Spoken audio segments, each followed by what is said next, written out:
Hello everyone, don't adjust your televisions, but welcome back to another exciting edition of Comic Cave. My name is Chris, and I'm here with my hero life mate, Mr. Russ. Today we're taking it easy, kind of like the 1960s shows, because as you know, comics were big back in the 1960s, and let's talk about some topics of how comics influenced generations before us, sorry. As you know, the 1960s were about civil rights. Mm-hmm. Civil War was before that. I may be talking out of turn because this is off the top of my head. We're trying something a little bit different, if you hadn't noticed. But no, yeah, so the 1960s, that dealt with civil rights, and that's where X-Men came from. Right. X-Men was a huge part of the... Malcolm X was Magneto, and Xavier was Dr. Martin Luther King. And the Sentinels were apparently police brutality. And I believe that because the Sentinels, they would attack the mutants on sight just right. as the police would attack the black people on sight. Yeah, and they're not the only ones that kind of mirrored that stuff as well, but definitely led the forefront on that probably. But do you think, how did Marvel get from A to B? I know Stan Lee created the X-Men and created all that stuff, but how do you think they came about that? And could you write that today? Obviously, police brutality is still going on amongst black people and other minorities as well. But, if the X-Men didn't exist, Watchmen, as we talked about on the last episode of the Comic Cave podcast, the reboot, the Watchmen tackled that idea pretty good. The Watchmen show from HBO tackled that idea pretty good. But, if the X-Men didn't exist, and also we'll deep dive into Black Panther and stuff like that, Luke Cage, Power Man. This is true. A lot of those characters came around that time, and they're advocates for the minorities. Right. Jamie, the Blue Beetle, when did he come in? Not till later. He didn't come in until, I want to say 2000s. Maybe 1990s. But I found out something also kind of interesting. On our Instagram, we like to put little factoids and things like that up there. And when I was putting up the one about the Shadow from the 1930s, I love the Shadow. Only the Shadow knows. Yeah. So there's a bunch of characters that started off as like radio. They didn't start off, but they were radio shows. Radio shows, theater of the mind. Right. You had Superman. You had the Green Hornet. The Green Hornet. You had the Lone Ranger. What I didn't know is the Rocketeer. The Blue Beetle's one of those. The original Blue Beetle. Dick Tracy was one of them. Man, you had a bunch of those. Yeah, no. They were all very popular. Zorro, who inspired Batman. It's interesting how entertainment moved away from... I get it. Once TV came in and all that, we kind of went away more from radio and all of that. We didn't have...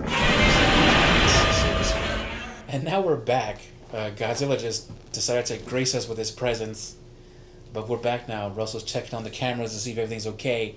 Oddly enough, we still kept our cigarettes in our hands and our beers. Did you feel that earthquake? I did feel it. Right. And it wasn't my gas. But no, yeah, going back to the topic, Zorro, and you said the Rocketeer, the Shadow, only the Shadow knows. Yeah, and the radio shows, I kind of wish that we still had something like that to this day, because they made it more interactive for the kids. Right. You would have to, for the Shadow, you would have to help solve a mystery, right? And you would have to go. They would give you something that you could. You mailed something in, and they would send a decoder pin. Right, and you would have to get one of those to help solve the mysteries, and it would be a secret code message or whatever, and it'd be something simple. But be sure to drink your Ovaltine. A crummy commercial, son of a bitch. But yeah, no, we don't have that same crowd interaction through our storytelling anymore. I guess we're starting to come back to it now with our Not really. interactive films. We got the one with the Batman coming out, Under the Red Hood. Yeah, but you don't mail away to solve that. No, but it's still interactive. Right, I get that. I wish that there was a way to make you feel connected to your heroes in that regard. We don't really have that anymore. How could we do that? I don't know. The internet? How would we implement the internet in that idea? Because the internet, let's face it... If you tweeted a question or tweeted maybe what an answer was or something like that. But, that might work if you had to, send in something and get her. I don't know. I mean, like back in the day, in the 1990s, who shot Mr. Burns? You had to call a 1-900 number. Remember those? Yeah, I do. Call this 1-800 number, whatever. But you would have to call this 1-800 number to, who shot Mr. Burns. It was something similar like the decoder pins of back in the day. Little Orphan Annie was another one of those shows. Right. Like Not all of them were decoder pins. Like, they had different activities. Yeah, like you had, what do they call those? Those little, I can't remember what they're called right now. But it was before my time. The puzzles that you had, like, open to get whatever right. things inside. And then, like, if you were a subscriber to this fan club, kind of like, I think the closest thing that would come to it today is box. What's that called? The box that you mail, the box that comes in the mail and has all those merchandise. What the hell is that called? Lunchbox or launch box? Loot Crate. Mm-hmm. Loot Crate is the most similar thing to that now. Loot Crate is a monthly subscription. I don't even know if it's still in progress, but Loot Crate was or is a monthly subscription that you would pay $15 or $20 a month, and they would send you like T-shirts and whatever swag of that month would be. So if the keyword for that month was speed, they would send you like a speed racer car or the General Lee or something like that, and they would send you like a little pin. Mm-hmm. So I guess that's something similar today. To that, right? But interactive wise, I don't think there's nothing like that interactive wise today. There's no like, hey kids, tune in next week to see if so and so makes it out of this whatever. I guess you can do that now, but you would have to. I mean, the last thing that we kind of had that was when we decided Jason Todd's fate. Back in 1970s, yeah, because a lot of people hated Jason Todd because he was like him black. at that time, yeah. It's funny you said that because the same thing happened with Damian Wayne back in 2011 or 12. When did Damian? No, that's right, because I thought Damian Wayne came out, closer to like 2012, 2011 maybe, or something like that. But apparently he's been around a lot longer than that, and he just went away for a while. We saw him as a baby. Yeah. In Son of the Demon. I didn't realize how old that comic was. Mm-hmm. Damian Wayne's been around since technically, like, what was that? Before 86. That was before I was born. Yeah, 86. that's wild. And then because he didn't get popular until 2000s, like. Well, his first appearance as Robin was in 2007. Yeah. No, sorry, 2011. Whenever that's he what I teamed thought. up, That's what I was thinking. 2011, 2012. Whenever he teamed up with Dick Grayson as Batman, right. That was his first appearance as Robin. A lot of people did not like him. A lot of people still don't like him. They think he's a brat. Right. But they didn't like Jason Todd either. And that's why they killed Jason Todd. That's why we killed Jason Todd. The Joker didn't kill Jason Todd. We killed Jason Todd. Right. No, that's true. That's very true. Have you seen the panel of him actually living? There's several, yeah. And it's pretty much the same thing. It's just he becomes Hush. He's dead. He's alive. And I like the Thomas Elliot Hush, personally. So on that note, do you not like the Batwoman Hush? Do you know the Batwoman Hush? I didn't know there was a Batwoman Hush. There's a Batwoman Hush. Tommy Elliot is Batwoman Hush. Tommy, so it's a female Tommy. No, it's Tommy. It's Tommy, Thomas. Thomas Elliot. Uh-huh. He's the Batwoman Hush. He was on the previous season of Batwoman. Oh, you're talking about the live action show. Right, yeah. Oh. The show that's in limbo. No, I know what you're talking about right now. Okay, I thought you meant like there was a female Hush. That'd be funny though. Yeah, I was like, what? No, I did not know there was a female Hush. What if it was Barbara? DC, hit us up. We got ideas. Right. We got tons of ideas, DC. Especially with this whole rebranding and everything that you guys are having. But yeah, so a lot of people, we killed Damian because we did not like him at all. Yeah. He was a little brat. He didn't listen. He didn't mesh well with even Bruce. Which is weird because he didn't get along with the other. But he came back though. Heroes or sidekicks and things like that. Yeah, for a short period of time, he had superpowers because he was on Apocalypse. Yeah, I remember that. Yeah, he was on Apocalypse, and he was he had superhuman strength, and he was invulnerable to bullets and stuff like that. Yeah, we gave him that that wasn't even that long ago. That was just a couple of years ago, I thought. Yeah, that was 2016, 17, maybe 2015. That wasn't too long ago, but we killed Jason Todd back in 1970s, and there was a mail order thing that they did. Write in if we kill Jason Todd or keep Jason Todd. Right. And so a lot of people would kill him. Yeah, they voted him out. They said no more Jason. We want our Dick Grayson back. We want Dick Grayson back. Or when did Tip Drake come into play? That's 90s, right? That was right after that. Yeah, he came in playing the 90s. So it was, they killed off Jason Todd, and then it was leading up to, like, right before Nightfall and stuff is when he started coming in as the Robin. You're well versed on Nightfall. That's like Nightfall. I That's, have the entire omnibus collections of that, not individual comics, but yeah, no, I've read it multiple times. For those of you that don't know Russell and would like to, please subscribe to Comic Cave Podcast on Instagram, Facebook, and YouTube, please. You can see actually some of that Nightfall stuff in there. You can see some Hush, some of my favorite Batman stories and stuff. I kind of highlight some things about them. Ooh, here's a good question. If you could dive into you as you, if you could dive into the arc of Nightfall or Hush, where would you go? Ooh.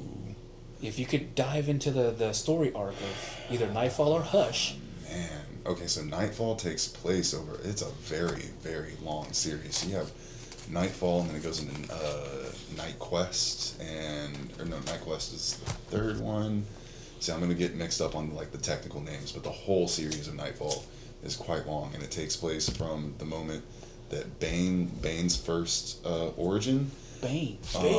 to where he breaks the bat, and then Azrael takes over, and everybody's like, why the fuck does Azrael take over? And then it goes all the way back, and it ends on Batman taking the mantle back from Azrael. He's gonna hate me, but I like Batman and Robin's Bane. I thought it was pretty funny. I'm talking about no, I hate that. Bane is one of my favorite villains, and yeah, just like, highly unusual. He's just downplayed in so much stuff. It's because if you look at his original origin, he was born on the island of Panaduro, and he was born into a prison because his father was a part of a revolution on Cuba, and they The Dark Knight Rises did get it right somewhat. Kind of in that regard, but they butchered it in the fact that they said that he ended up not actually being the one from the shadows that was born there. It was not Talia. Was that Talia? Talia. Yeah, that was Talia. I always keep wanting to say Nisa for some reason. I grew up in the shadows. Adopted it.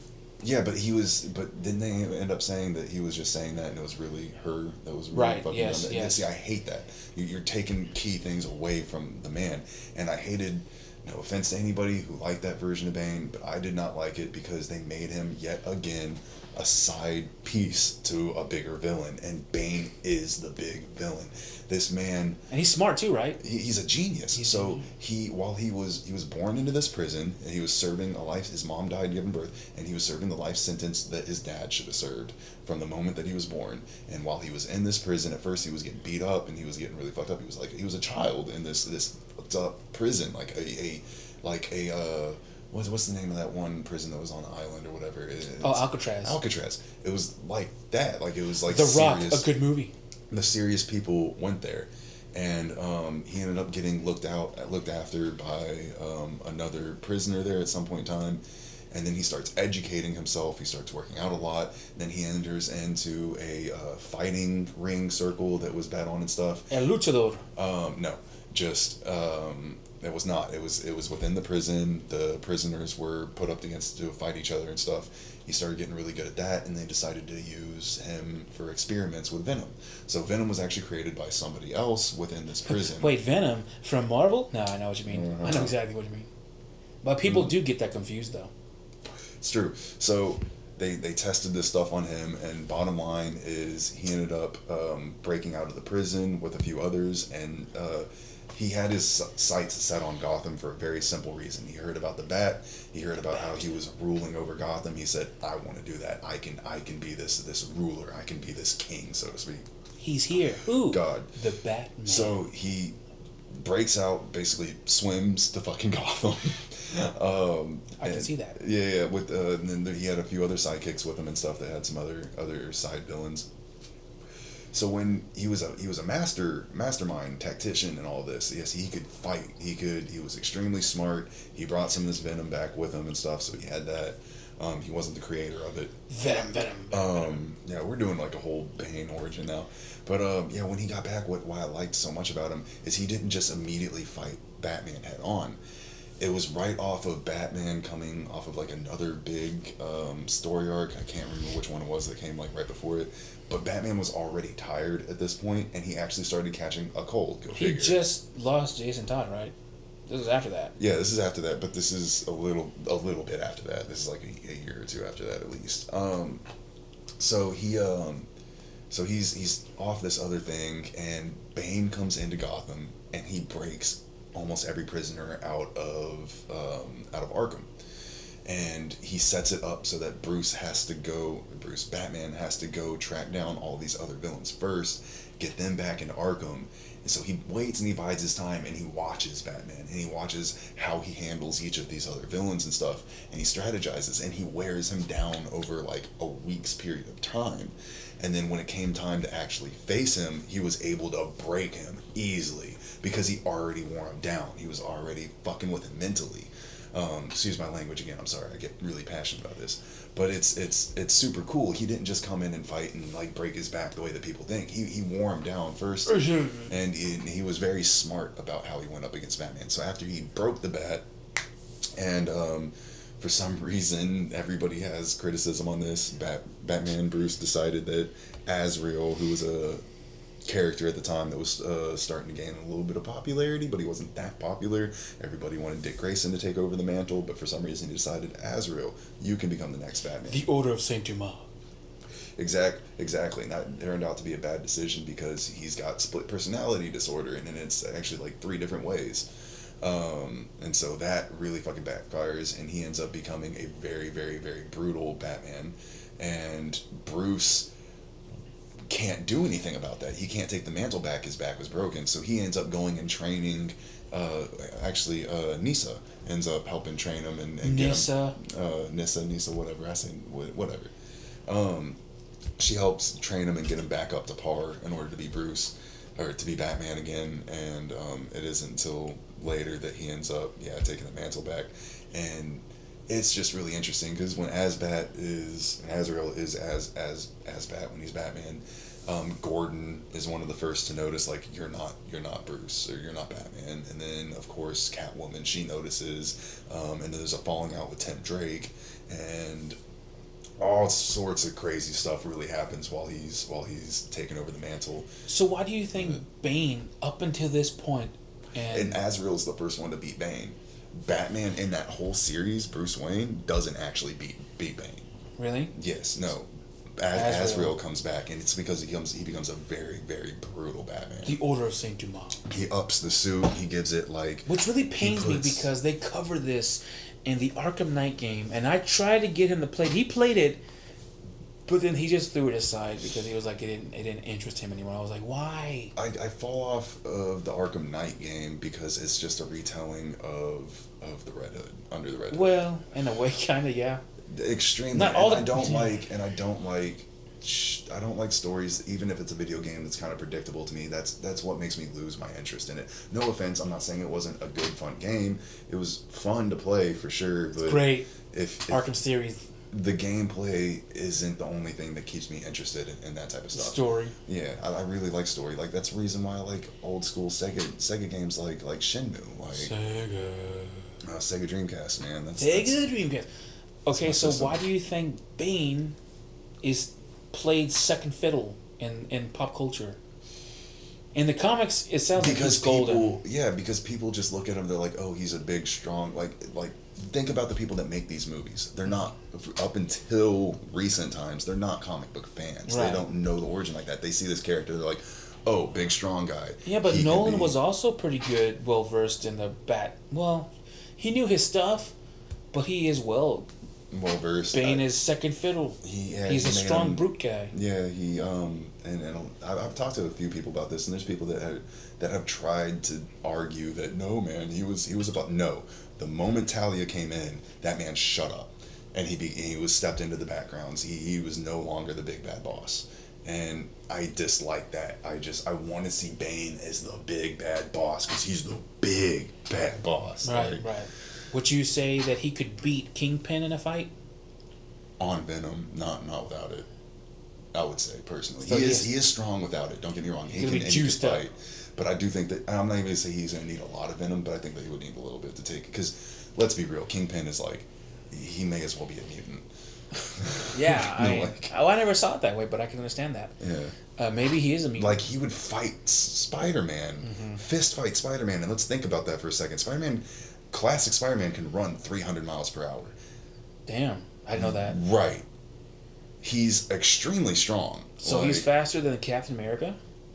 If Captain America can't run that fast, yeah. I mean, with Captain America's heart, he could do anything. Right. No. But yeah, no, classic Spider-Man is extremely fast, extremely strong, and he's getting in a fist fight with a human that's apparently taking these punches. Like, yeah, if he isn't a mutant, and if he's never actually been declared a mutant, they probably should have just done that. I'm pretty sure there's a what-if story of, like, what if Kingpin was a mutant. Right. But no, you're the only person that I know of. I mean, I'm pretty sure there's others out there, but you're the only immediate person that I know of that has this much passion for Bane. I love Bane. I just love Bane from the Batman and Robin movie. If y'all haven't read the Nightfall series, and I don't just mean a recap of it, like, if you haven't read it, go back and read it. It's a fantastic story. Read it.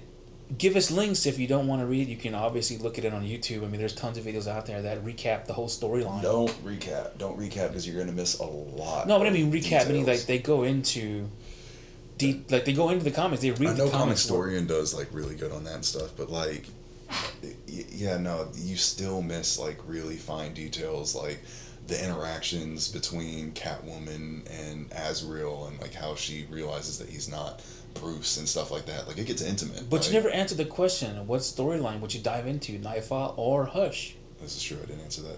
Because I love Hush too, man. Hush is amazing. You're an innocent bystander in all of it.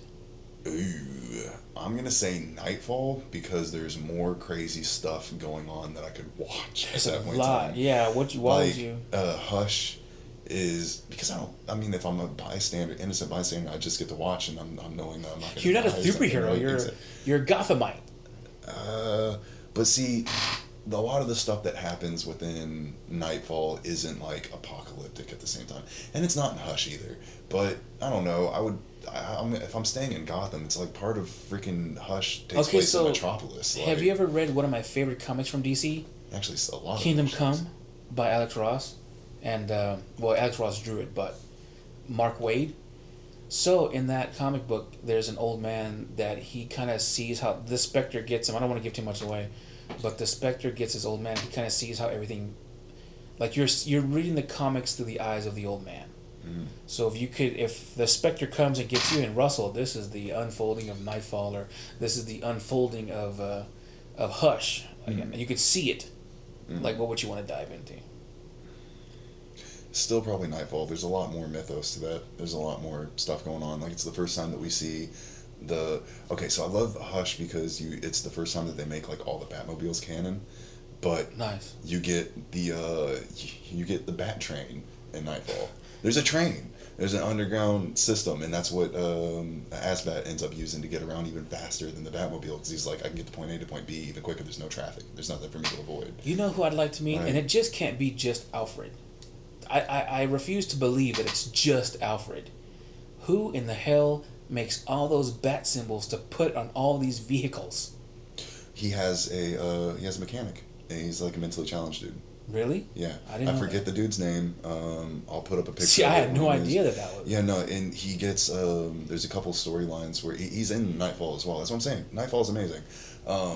And he gets technically fired by Azrael because Azrael's like, I can't trust anybody at all. Nobody's allowed in here. He changes the codes. The Order of Saint Dumas. He kicks the Robins out. None of the Bat family's allowed in there. He fires this dude. Damn. But there's a story as well where Batman's mechanic, I'm forgetting his name. He gets tortured. I thought it was Lucius Fox. That's in more current times, and yes, he has a lot to do with that as well.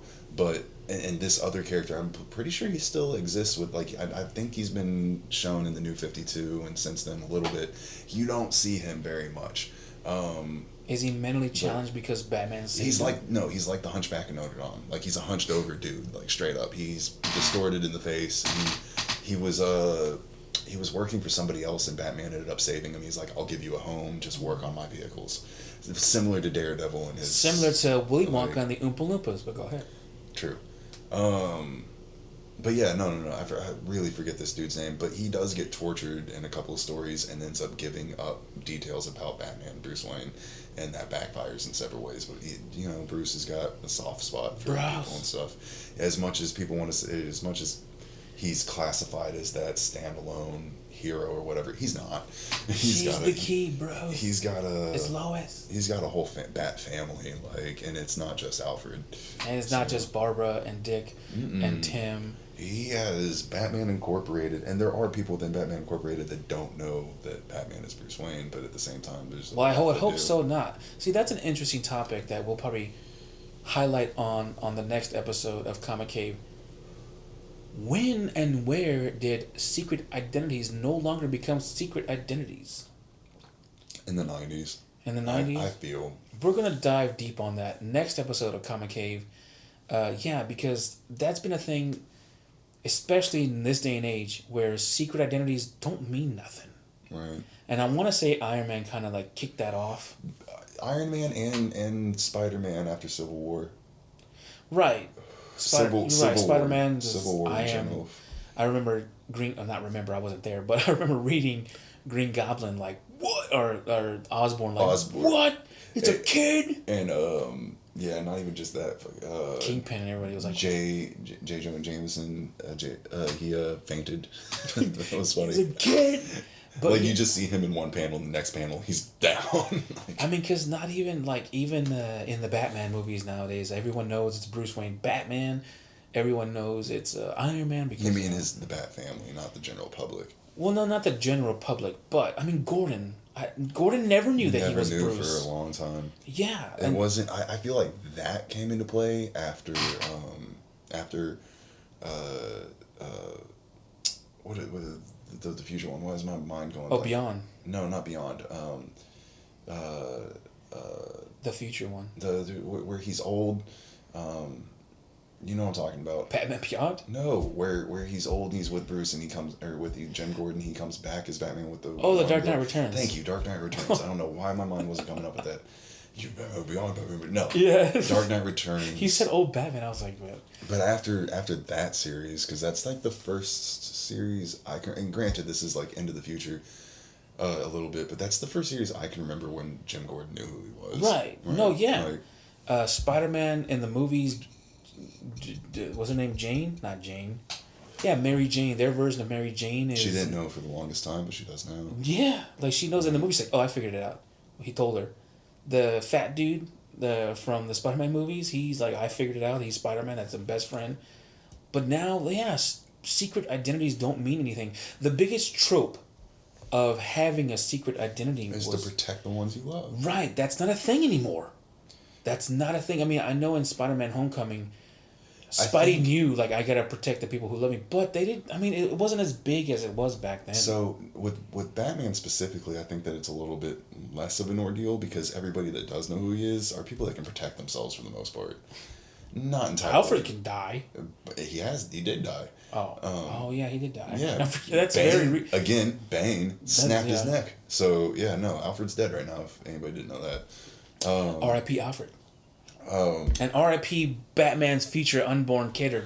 And Tim Drake gets messed up, Jason Todd dies, Barbara Gordon gets shot. There are times when they get messed up and stuff, but for Batman and specifically as well, I think it's the Joker doesn't care about Bruce. He doesn't. He doesn't care that Bruce Wayne is Batman. All he wants to play with is Batman. So it's does it even really matter? You complete me. Right. I guess it would if TwoFace or something found out, or Penguin found out that he was Bruce, because they might go for his loved ones. Penguin would probably be because obviously they're a mirror of... Penguin is what Bruce could have been if his parents survived.